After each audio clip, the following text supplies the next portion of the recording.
Hello, this is Ultimate XXA, and yes, I am back for another review, this time on Digimon Cross Wars figure Mailbirdramon. This guy is from Blue Flare, and also from Japan, so cheers. At any rate, he's pretty simple and complex at the same time, in the sense that he's a simple figure, but his transformation's pretty complex.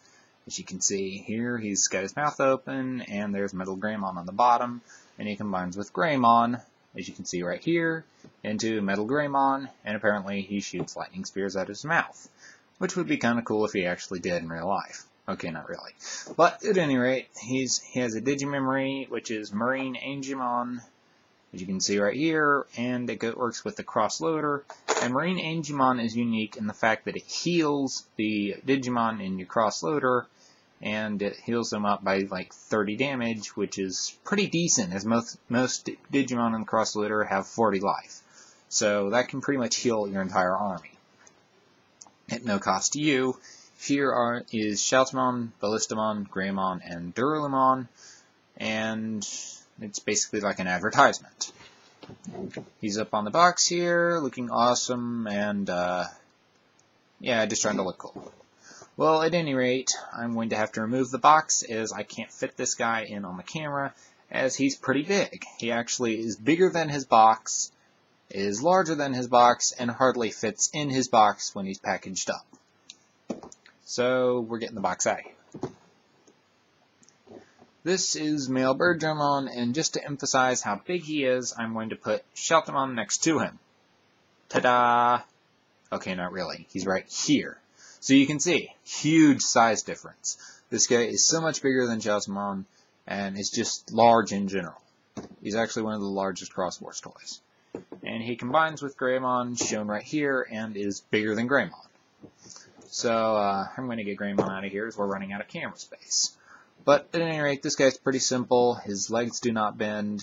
Well, actually, his legs do bend, unlike Barbie's. His Barbies are famous for not having bendy legs. Also, his ankles do not bend. They can move out, in, around, stuff like that for Poseability. So that's his legs. His tail is just there. It doesn't move. His wings are there. They don't move. And his head, the neck bends. It can go down, stuff like that. But it can't go up, so it's kind of stuck there. It can twist to the sides, but other than that, it can't do much. And his mouth opens, so he can shoot stuff out of his mouth. So this guy's pretty simple in that effect. He doesn't really pose well. He's just there for transforming with this baby. So let's transform, shall we? As that's the whole point of the series. Alright, first you kind of have to take Mailbirdramon apart. So we're going to do my favorite thing to do with figures, and we're going to rip their heads off. Ripped. Dead bird. Okay, not really. Next, take off Metalgramon's head, and put it aside, and while we're at it, the tail. Not sure if you can see all this correctly, but yeah, you gotta be careful. So now he's mostly dissected, so we're going to go again, and take off this body piece, put it down, and then finally remove the leg pieces, and take them off. As best I can. So now we have Mailbirdramon's basic body, which is just there, and these pieces. The head piece, the leg pieces, Mailbirdramon's head, the body piece, and the giant claw thingy, which is just there. Okay, next, Greymon shows up, magically and awesome as always, to combine. Okay, not really. First, bend the legs back a little bit. I like to bend them 2 notches, but that's just my preference. Next, you take the tail and you bend it up like this. So right now, he's looking a little comical. Next, take the head, bend it down. So he's starting to look like Metalgramon. And that's just about it for the Greymon transformation. Then you take this body of Mailbirdramon, and then you flip it upside down, and put it on his back, plugging these 2 tiny holes into the Greymon pieces on the back.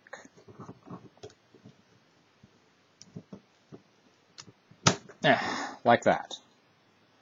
The leg pieces, you can have them forward for attacks, but me personally, I like to fold them back simply because they're unnecessary and only used in the show once to shoot lasers.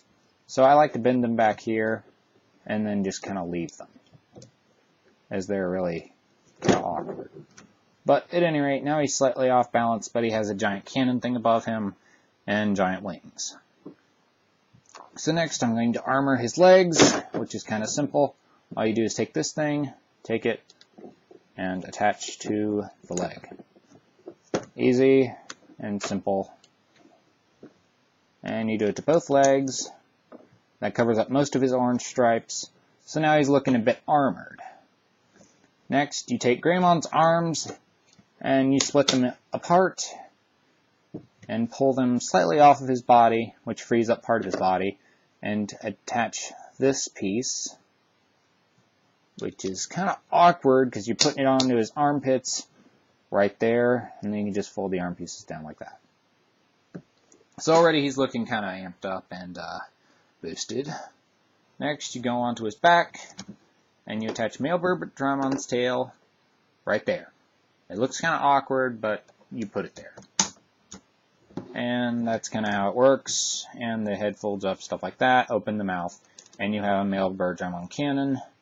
This guy almost has like 2 heads. As you can see, he's starting to look pretty impressive, and awkward as he's starting to fall over. Next, you just take the head, and just slide it on, and it just stays there like that. It's not really attached in any way, shape, or form, it just attaches like that. Just like that. Next, you take this thing, and it has a slight clip there, and you just clip it onto Greymon's arm. Since both arms are the same, I'll go ahead and show you. There's a slight spot where you clip it. So you can clip it onto either arm, but it clips onto his right arm. And that's pretty much it. That's Metal Greymon, and that's pretty much all Mailbirdраmon's for, is combining onto Greymon. And he looks pretty decent. I mean, he's there. You can take these leg pieces, fold them up and out to form giant cannon thingies, which look kind of awkward, but help balance him out a bit. He really just overall looks blue. I mean, that's his main color theme. There's some silver here, there's some silver here. There's this giant cannon thing, which is also silver, but he's mostly just blue. His mouth can open in this form, but it requires you to bend the head back a bit, so I'm not going to really bother, as it's unnecessary, and he doesn't really open it much in the show anyway. His tail is now extended and is connected to Mailbirdраmon's head for a giant tail thingy, which does the Giga Destroyer attack from all these missile holes, which actually serve as jet pieces for Mailbirdramon and Mailbirdраmon's head. So in effect, it's like a giant gun battery pointing right at you. And for Poseability, well, you can't really pose him much other than this. I mean, you can fold the legs back like I did, but that's just my preference. It doesn't really tell you to do that. From above, he looks mostly blue, and like Mailbirdramon flips upside down. So you don't really flip him much that way. From the back, same thing. From the sides, looks pretty cool. You're going to want to display him facing out like this. And other than that, that's pretty much it. This thing can like go up, down, to the sides for his trident arm, or if I say it in Japanese, tridental arm and Giga Destroyer. That's pretty much his only attacks. He just slams into stuff and launches missiles, and looks pretty impressive. So that's Mailbirdramon. He mostly serves as armor for Greymon, and if you want to see how Greymon looks and works, see another one of my videos. But yeah, I'd say this guy's pretty cool. I mean, if you get just Mailbirdramon, you're not going to do much. If you just get Greymon, you're not going to do much. So get the two together. I mean, really, why didn't they sell them together anyway? But yeah, he's not that hard to get. I mean, you can find him on eBay for like 45 bucks. I paid $24 for him, shipping included. Actually, it was about 25, just to be more accurate. And Greymon, just together, this whole thing probably should cost somewhere around $60, $70 grand total. I mean, it's not that cheap to ship from Japan, and it's kind of hard to get. Also, it's been discontinued. But at any rate, I think I've talked long enough, and I think you got the gist of it. So, this is Ultimate X Exe. Subscribe, comment. If you get Greymon, get Mailbirdramon also. If you get Mailbirdramon, get Greymon also. Otherwise, you're not going to do much. So, later.